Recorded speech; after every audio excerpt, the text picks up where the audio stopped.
So, inaasahan natin na ito ay magiging storm sa mga susunod na oras. Okay. Dasal tayo, dasal. Rene, maraming salamat, sige, ha? Sige, again. Rene Pasyente po, Senior Weather Forecaster ng Pag-asa. Batangas Governor Vilma Santos Recto at mga alkalde ng lalawigan sabay-sabay na pinagpiestahan ang mga isdang galing sa bayan ng Talisay. Yan ay para patunayang ligtas kainin ng mga isda mula sa Taal Lake. Narito ang report ni Rauna Crisostomo. Game na nagkamay si Batangas Governor Vilma Santos kasama ang mga alkalde ng probinsya habang kumakain ng mga bangus sa tilapiyang galing sa bayan ng Talisay kung saan may mga namatay na ring isda. At hindi basta tikim lang dahil tigisa silang plato ng isda para patunayang ligtas ang mga isda. Ito pang showbiz ho. Yung alam mo na, yung sinasabi mo pang showbiz, hindi. Ang sa akin lang, marunong kayong mamili ng isda, piliin nyo po, but please continue to eat fish.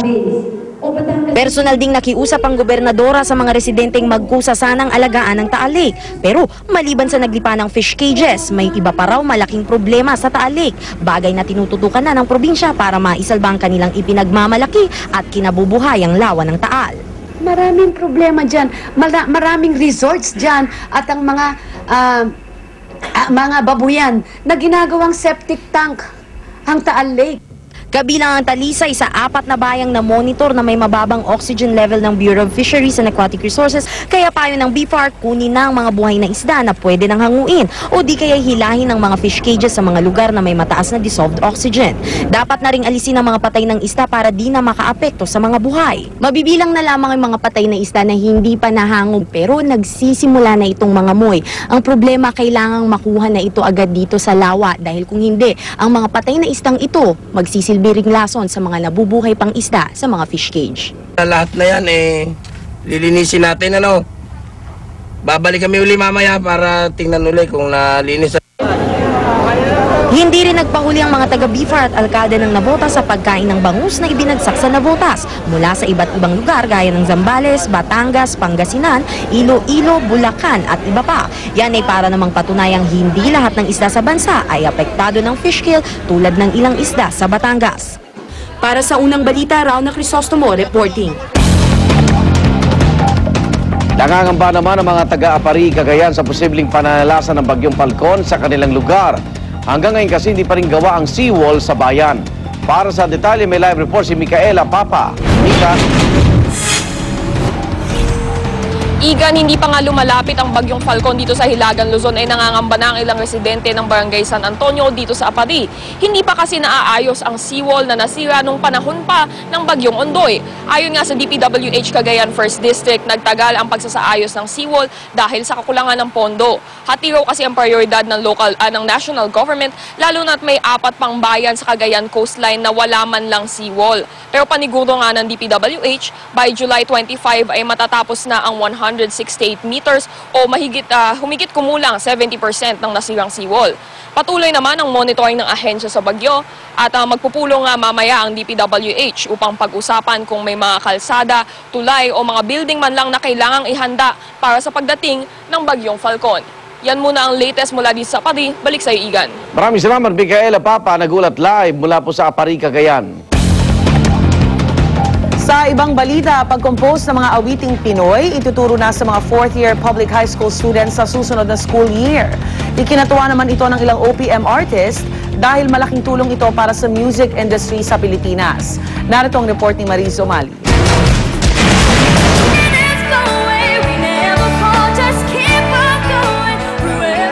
Mula sa mga may pagmamalaking Pilipinong mga awit tulad ng international singing sensation na si Charisse, hanggang sa mga ordinaryong Pinoy na paborito ng pampalipas oras sa mga videoke,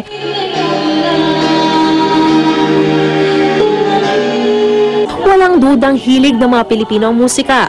Pero kapansin-pansin daw na marami ang mas nahihilig pa ngayon sa mga musikang banyaga. Nakakalungkot na tayo mismo hindi natin kilala yung sarili nating musika. So, very basic lang yung aming dream, no?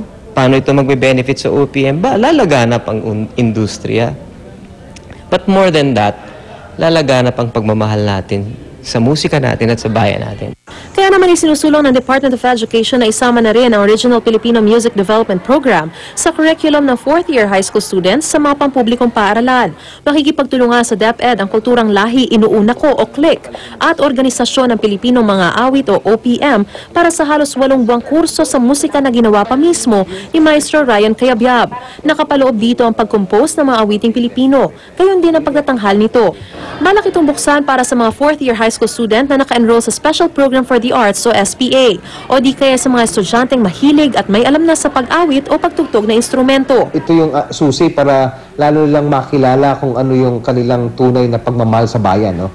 Iba kasi yung na pumapasok sa isip ng tao, no? ng kabataan kasi galing ito sa kaluluwa eh.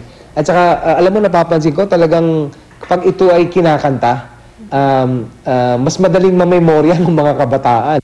Isa rin daw itong paraan para matulungan din ang music industry ng Pilipinas at magandang pagkakataon para mahasa ang galing sa musika ng ating mga estudyante. Ay pwedeng magkaroon ng propesyon bilang pagkatapos ng kanilang high school o kaya college na para mapanatili natin sila doon sa propesyon na yun. Mahirap kasing sabihin sa mga tao na mahalin natin ang musika natin, no? Kung wala namang material masyado. There are, but we feel that there is not enough. Let's ask them to create their own music and let them dictate, no? Ano ba ang magiging music nila? Ano ba ang magiging future ng OPM? Ngayong school year sana ito sisimulan pero ayon kay Secretary Luistro, posibleng sa susunod na taon pa ito mapatupad at balak na lang isama sa pagrepaso ng K-12 curriculum. Para sa unang balita, Marizo Mali reporting. Debt satisfaction rating ni Pangulong Noynoy Aquino bumaba sa latest survey ng social weather stations. Hindi naman ito kinabahala ng Pangulo dahil inuuna raw niyang isipin ang mga problema ng bansa. Darito ang report ni Rafi Tima. Sa survey na isinagawa ng social weather stations noong June 3 hanggang 6, tinanong ang 1,200 na respondents kung nasisiyahan sila sa pagganap sa tungkulin ng presidente. 64% ang nagsabing nasisiyahan sila habang 18% ang nagsabing hindi sila nasisiyahan. Kaya ang net satisfaction rating ng Pangulo ngayon nasa plus 46. Bumaba ng 5 puntos mula sa plus 51 noong Marso at ang pinakamataas na plus 64 noong Nobyembre. Si Pangulong Aquino hindi naman daw nababahala sa patuloy na pagbaba ng kanyang net satisfaction rating. I'm not really that concerned with the popularity. It will go up and down. Mas importante sa amin, at the end of the day, pwede mo namin harapin maski sino at masabing nagtatrabaho kami at hindi naghahabulan ng papabogi. Ayon sa isang political analyst, hindi naman katakataka ang pagbaba ng ratings ng Pangulo. Normal lang daw ito. Ratings start to drop because people's expectations are now faced with the reality that some of the problems are easier to solve than others. So single digit lang naman yung decrease. To me, it is expected and normal and should not be a cause of alarm yet. Pero sa isang text message, sinabi ni Congressman Mikey Arroyo na ang pagbaba daw ng satisfaction rating ng Pangulo ay dahil sa kanyang kawalan ng aksyon at pagkanlong sa tinaguriang KKK o kaibigan, kaklase at kabarilan. Imbis daw nasisihin ng nakarang administrasyon para sa kanyang mga problema, dapat daw simulan ng aksyonan ng Pangulo ang mga problema ng bansa. Sa halip daw ang nakikita ng taong bayan ay ang mga kadate ng Pangulo at ang pagkahilig niya sa mga mamahaling sports car. Pero ayon pa kay De Vera, ang mas mahalagang survey ay ang gagawin pagkatapos ng pangalawang sona ng Pangulo sa susunod na buwan. We will know in July what the President will report on his first year in office, and it allows an opening for public opinion surveys to weigh in on the President. It allows national attention to focus on the President. Para sa unang balita, Rafi Tima reporting. Ang malalimang pagbusisi sa pagbaba ng net satisfaction rating ng Pangulo abangan mamaya sa Talakayan with Igan. Samantala, paghahanap sa nawawalang binatilyo na tinangay ng ilog sa Olongapo City itutuloy ngayong araw. Para sa detalye, may live report si Julius Segovia. Julius. Yes, Rhea, ngayong araw nga muling sisikapin ng mga rescuer na mahanap ang nawawalang lalaki na inanod ng rumaragasang tubig dito sa Santa Rita River sa Olongapo. Itinigil ang search and rescue operations para sa 15 anyos na si Ariel de los Santos kagabi. Hirap na kasi ang mga rescuer at volunteer na sisirin ang ilog kapag madilim na ang kapaligiran. Rhea, lubharin daw delikado sa rescue team ang operasyon, lalo na kung pabugso-bugso ang buhos ng ulan. Bukod kasi sa high tide, hindi pa rin nila makontrol ang pagragasa ng tubig sa ilog. Kaya nga imbes na gumamit ng rubber boat kahapon, minano-mano na lang ng mga rescuer ang paghahanap. Kaya umaasa ang rescue team na gaganda ang panahon ngayong araw para mas mapabilis ang search and rescue operations. Pero Rhea, pag-amin ng Olongapo Rescue Team sa karanasan daw nila sa pagsagip, bihira ang nakakaligtas na individual sa nalunod sa Santa Rita River. Kaya maliit na raw ang pag-asang makitang buhay pa ang binatilyo. Gayunman, tuloy pa rin ang paghahanap sa biktima ngayong araw.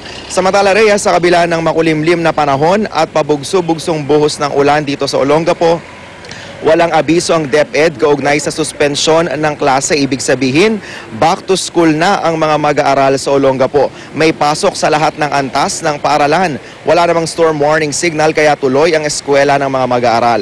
Oras namang lumakas ang ulan, nasa discretion na raw ng mga magulang kung papapasukin nila ang kanilang mga anak o hindi. Yan muna ang latest mula sa Olongapo. Balik sa iyo, Rhea. Maraming salamat, Julius Segovia, nag-uulat live mula sa Olongapo City.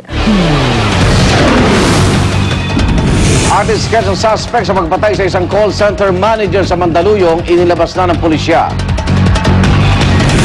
At ilang cast members ng TV musical na Glee, gagraduate na sa susunod na season.